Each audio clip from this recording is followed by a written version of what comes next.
is so lame. What is the end game, Bernadette?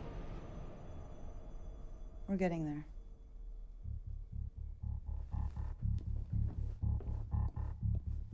Adam.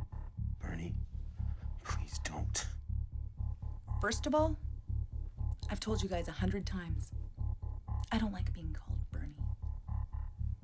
My name is Bernadette. Secondly, you should be thanking me, you coward. I'm giving you a chance to come clean. Speaking of directors, you've also got another film coming out to DVD and Blu-ray next month that is actually your directorial debut, Among Friends. Why don't you tell us a little bit about that and how you got involved in the project? Among Friends, we did about a little less than 2 years ago, which is about average time for a movie to be done from beginning to end and finally being distributed. It was brought to me by Jennifer Blanc and Alyssa Lobet, and I've been looking to direct for a while.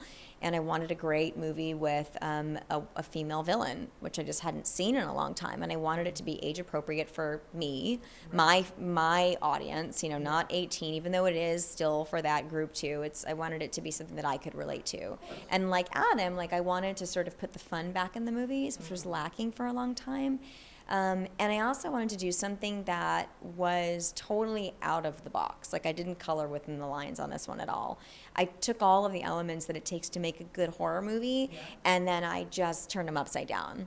So you've got your jock and you've got your bad girl and you've got your lesbian, you know, you've got your lesbian scenes and your threesomes and your drugs and your, you know, blood and your suspense and, you know, all of this fun stuff. But she's wearing a damn tutu, you know, and it's got awesome colors and really killer music and lots of 80s stuff, which I'm a kid of the 80s. Right. And it's a psychological thriller, but it's almost like a documentary in that you don't know whose side you're on. You're not on her side, you're not on their side, you're not, I mean, it's a really good story, and it's just fun. It's I don't take myself so seriously, so I'm not here trying to make this you know, amazing, the next big franchise. I had a great time making the movie. We shot it in 10 days. We had a week of pre-production. I pulled all my favors, all my friends. We had a shoestring and a rubber band for a budget. We really, I mean, I have made short films. I've been a part of short films that were more than this movie. And, you know, the color is different, the score is different, everything is just, it's a really fun collaboration. I mean, Kane Hodder, I've got him dancing in it, you know. He plays a dirty limo driver. It was all improvised, where he's just such a dirty little scumbag.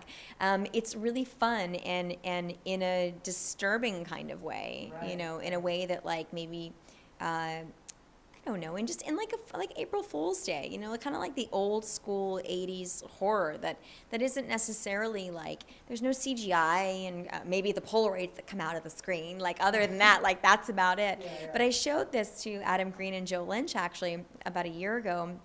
And there's a scene where someone gets their fingers cut off. It's a game, you know. It's like Clue. There's all these rules. You have to follow along to play the game, and someone gets their fingers cut off, and as soon as everything happens very quick. So as soon as it happened, they were like, oh my God, Danielle, you're sick. And I was like, me? I'm sick? Do you guys know what kind of movies you make? She cut his finger off. Are you serious? They were like, but I didn't even see it coming. Whoa, that was crazy. So they were like, we love it. That's so rad. It was totally, you know, we're drinking beer, we're eating popcorn, we're sitting in you know, their basement of their production office. That's the way you're supposed to watch this movie. Oh, okay. It's not supposed to be ooh, let's get into this amazing indie horror film. It's not like that. It's just a Friday night fun. Fun movie. Yeah, just have fun with it.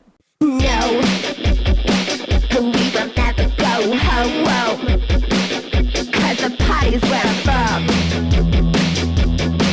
and there's nowhere else to go, so we'll drink until the sun shows. Yo, you wanna flirt with my crew, but I got dibs on you. Yeah, Camaro makes me melt when I kiss, I never tell. I know know it was a short shoot, but by the end of it, were you guys done with the 80s, or was it? No, I mean, only like, as far as their wardrobe and stuff. I mean, poor AJ Bowen had to wear a mullet wig, which as soon as he put it on, I was like, oh my God, that's genius. And he was like, only for you, I hate you.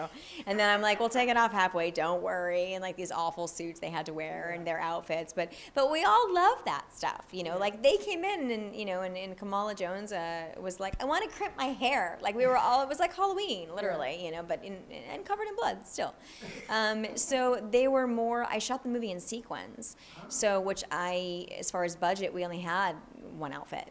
So we couldn't like shoot where they are covered in blood and then go back and reshoot. Like you get one shot, like you get barfed on, you're gonna have barf on you. We don't have time to even take it and clean it for 20 minutes and bring it back. Yeah.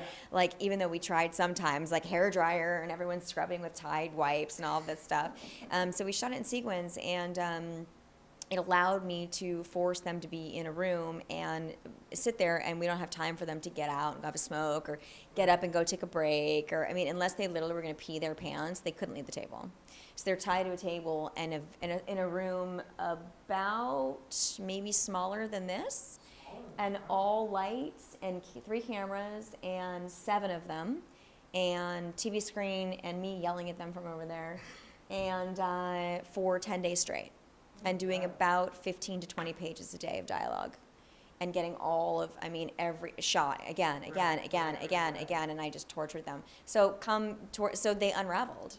They just unraveled. They lost control. They started losing their minds. They were like singing and like yelling at each other and doing crosswords, and like they couldn't stand each other, and then they loved each other, and I saw them change from day one to they were all excited to do a movie, and they were all looked nice, and it was clean, and it was like air conditioning was on, it was cool, and then I just completely destroyed them, and then I got it on film. So there's no time to prepare for that stuff. So it was all kind of calculated, and I know all of them, so I was able to use real life things to kind of get over and whisper in their ear or shout from the monitor to help them get there faster, because I wanted them to be awesome on tape, and sometimes you don't have time as an actor to prepare for that stuff. Right. When you're moving so fast, there's no time. When you're doing 18 pages today, they're going, I have no idea where I am and who I am right now. Where are we? What just happened? So it was really challenging for them. But they all left going like, I want to work with you again. I loved that. That was we got so close so fast. That was an amazing experience. And I was like, you want to work with me again?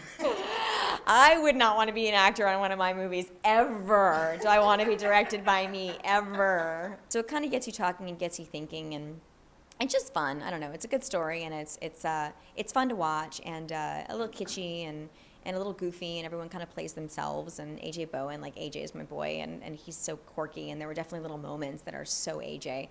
So when you get to see the movie, you really get to see a piece of, I got all of that on tape, like Jennifer Blanc's great laugh, and like there are all these things that I know of them as my friends, right, that I was able to get that maybe a director that didn't know them personally wouldn't really know to look for that stuff, and that's all in the movie. Cool, that's great. Well, I look forward to seeing that, and Hatchet 3, both of which are going to be available next month on DVD and Blu-ray. Check them out. This is where the game really gets going. Ah!